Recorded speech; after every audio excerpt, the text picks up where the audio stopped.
Ancianidad. Deterioro fisiológico. Por muy bien que se sienta una persona, a sus 78 u 80 años siempre presenta algún grado de deterioro. El cerebro se encoge, ya que algunas neuronas de su parte interna o externa se atrofian o mueren. Los científicos aseguran que su peso se reduce en un 15%. Además, disminuye la memoria y se altera la secreción hormonal. En algunos casos aparecen demencias seniles u otras enfermedades causadas por problemas en los neurotransmisores. Se alteran los ciclos de sueño-vigilia. Cambia también la sensación térmica corporal, sintiéndose más frío. Los pulmones se llenan en un 45% menos que en plena juventud. El peso del hígado disminuye en un 37% y su labor se ralentiza.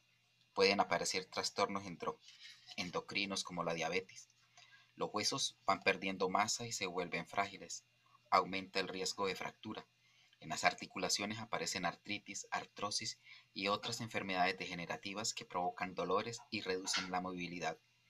La masa muscular se reduce y las arterias se endurecen, arteriosclerosis, y disminuye el flujo de la sangre. Decrece la capacidad visual, se debilita también la respuesta inmunológica frente a las infecciones. Los resfríos se vuelven más frecuentes y prolongados. El bombeo del corazón se reduce. El volumen torácico se disminuye y los riñones filtran mucho menos sangre. Con la edad, las fibras nerviosas auditivas ya no transmiten bien los impulsos, por lo que ciertas frecuencias, agudas o bajas, se hacen difíciles de captar. El misterio del envejecimiento, la tarea mediática de erradicar la muerte prematura, está complicada con creces. Por consiguiente, de ahora en adelante, la mejora de la sanidad debe centrarse en las enfermedades crónicas más que en las agudas, en la calidad de vida más que en la duración. Lo malo es que hay un problema insoluble. Existe un límite absoluto para el número de veces en que las células humanas pueden reproducirse. Los seres humanos, como criaturas que respiramos oxígeno, no podemos evitar la oxidación, igual que en el caso de la oxidación de los metales. Tan solo podemos defendernos con los antioxidantes. Las teorías actuales sugieren que los seres humanos envejecen de manera bastante similar a los automóviles. Si no evitamos destrozarnos, nos vamos volviendo menos eficientes y empezamos a decaer en toda clase de funciones a diferentes ritmos. Por fuera aparecen la oxidación y manifestaciones de desgaste. Por dentro, las cosas tienden a ir peor y reparar lo que por dentro se ha estropeado resulta mucho más complicado. Con el tiempo, toda máquina, por mucho que se la haya cuidado, deja de funcionar, aunque existe una variación considerable en el tiempo que esto tarda en suceder, como en saber cuál será el golpe de gracia que acaba con cada organismo.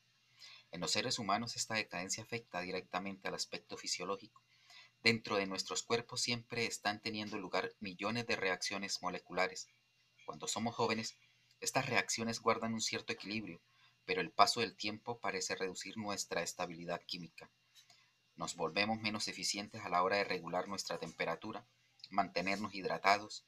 Con el tiempo la gente mayor llega a una etapa en la que su funcionamiento fisiológico es precario y cualquier menudencia es suficiente para acabar con ellos. ¿Qué agente causa el envejecimiento? A medida que van envejeciendo los órganos humanos, acumulan deterioros bastante, tanto en las células individuales como en las células a gran escala. También es interesante señalar que los estudios realizados con animales apoyan la hipótesis de que existe un vínculo muy estrecho entre la oxidación y el envejecimiento. La imagen peyorativa. El concepto de vejez tiene contornos imprecisos que se vinculan no con el modelo biológico, sino con el contexto cultural y social de cada época. En las épocas antiguas, por ejemplo, el labrador trabajaba su tierra hasta morir. En este contexto, la edad adquiere significado en correlación con la capacidad laboral.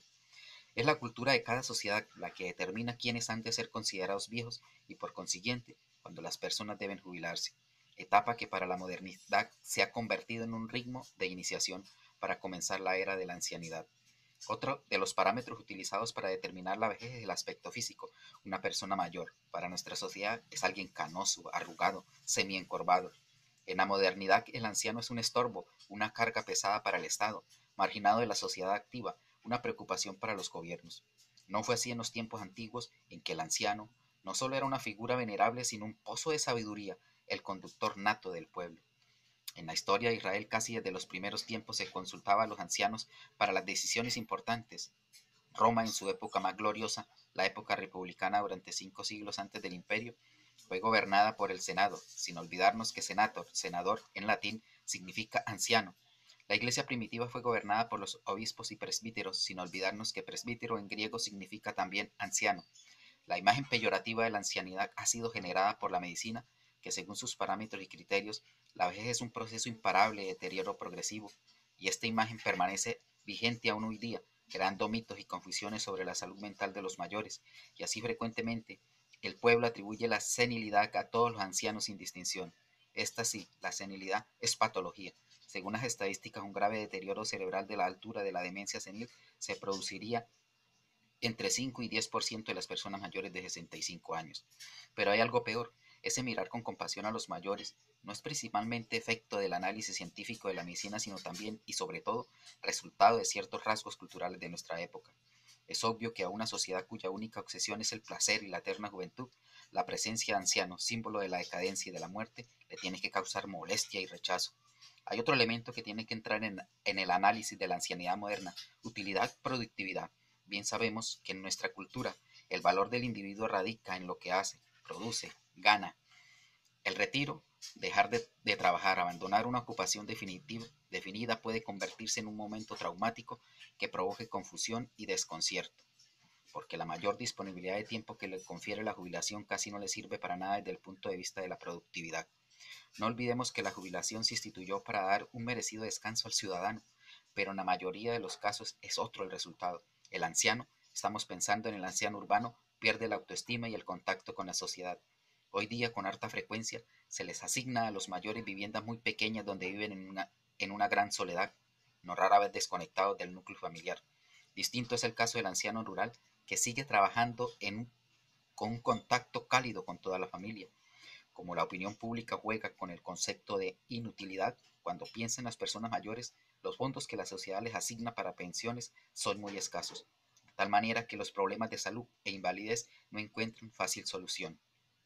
La infraestructura hospitalaria destinada a los mayores es un signo de la escasa atención que la sociedad brinda a los mayores, quienes prontamente son devueltos a sus casas para que la cama sea ocupada por algún joven productivo.